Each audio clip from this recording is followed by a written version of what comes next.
Comment est-ce qu'aujourd'hui, la police peut tuer, rien ne se passe? On peut avoir ce droit de vie sur un corps, rien ne se passe. On peut maltraiter un corps, mutiler un corps, rien ne se passe.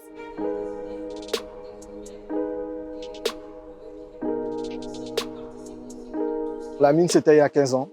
Claude, c'était 1 an et demi. On a l'impression que c'est un perpétuel recommencement. À chaque fois qu'il y a un meurtre policier, une violence policière, ou un jeune se fait éborgner, ou une personne perd la main, c'est toujours des non-lieux. Est-ce que c'est normal? Justice pour Ibo!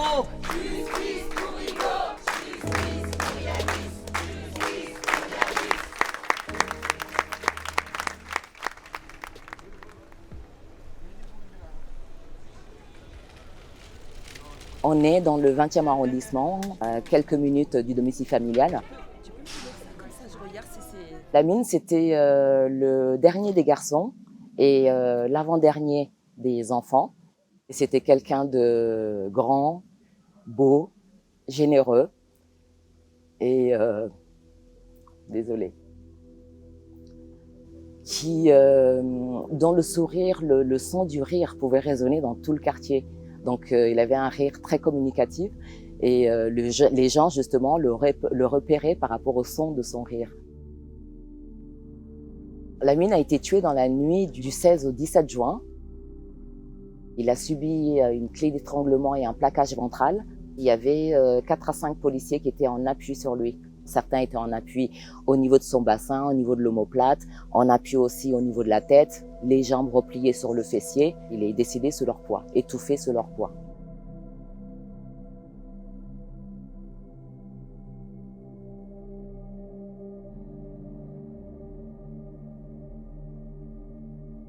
La justice française est défaillante. Il y a besoin d'aller jusqu'à la Cour européenne, donc de solliciter l'instance internationale, parce qu'au niveau de la France, il n'y a pas de justice.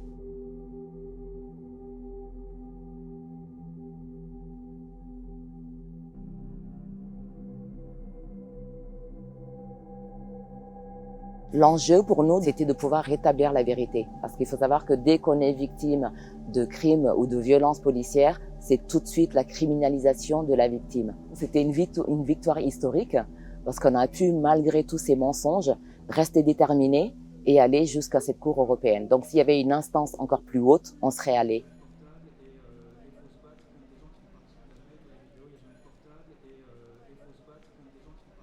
Il y a 1 an, j'ai perdu mon fils, Yanis, âgé de 20 ans, après avoir été pris en chasse dangereusement par un véhicule de la BAC.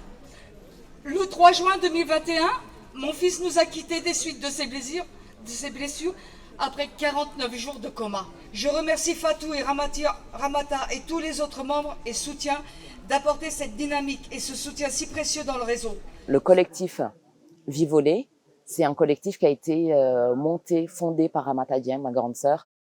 On s'est rendu compte qu'on était isolés.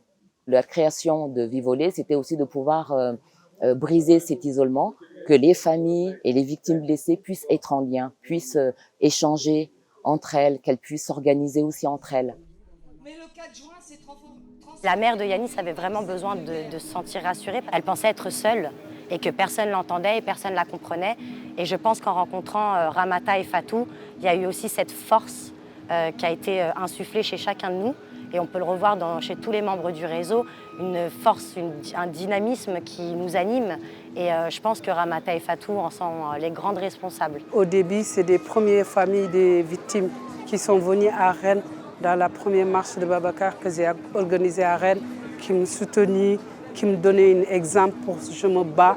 Elles ont été comme des sœurs dès le départ pour nous. Le conseil le plus important qu'elles nous ont donné, c'est vraiment de rester sur nos gardes, de ne pas faire confiance à l'institution et de vraiment mettre toutes les chances de nos côtés, d'essayer même la plus petite fourmi, on dira, d'indices qu'on pourra récupérer, de tout récupérer et de vraiment avoir un dossier solide pour pouvoir faire face à ces institutions. Je pense qu'il y a beaucoup de mères, de femmes, de veuves, de sœurs qui mènent ces combats-là. Et mine de rien, on partage aussi nos craintes, nos doutes, nos peurs, nos pleurs.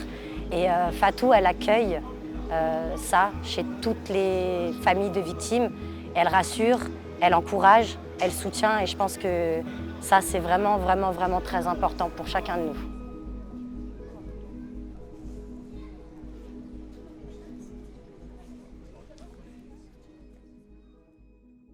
Et force à la famille Dieng, parce que à leur époque, c'était pas facile de se lever et de se dire qu'on va demander justice face à la police. Aujourd'hui, c'est pas que c'est facile, non, bien loin de là, mais c'est moins compliqué qu'à leur époque il y a 15 ans, parce qu'il y a les nouvelles technologies et parce qu'il y a beaucoup de monde aujourd'hui qui se sont levés contre le gouvernement et contre la police. Mais je pense qu'il y a 15 ans, il ne devait pas y avoir. 15 ans, la douleur, elle est toujours là. La colère est toujours là, le vide de Lamine est toujours là. Donc nos parents...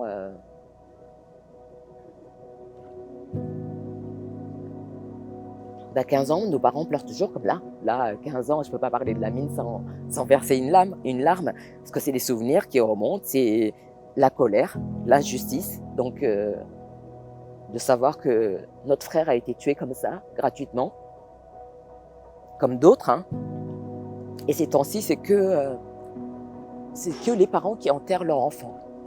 Et ça, c'est insupportable. C'est pas le cours naturel des choses. On s'en remet jamais. On ne s'en remet jamais. Nous, on continuera toujours à proclamer haut et fort justement le nom de toutes les victimes blessées ou tuées pour qu'il y ait justement cette mémoire collective.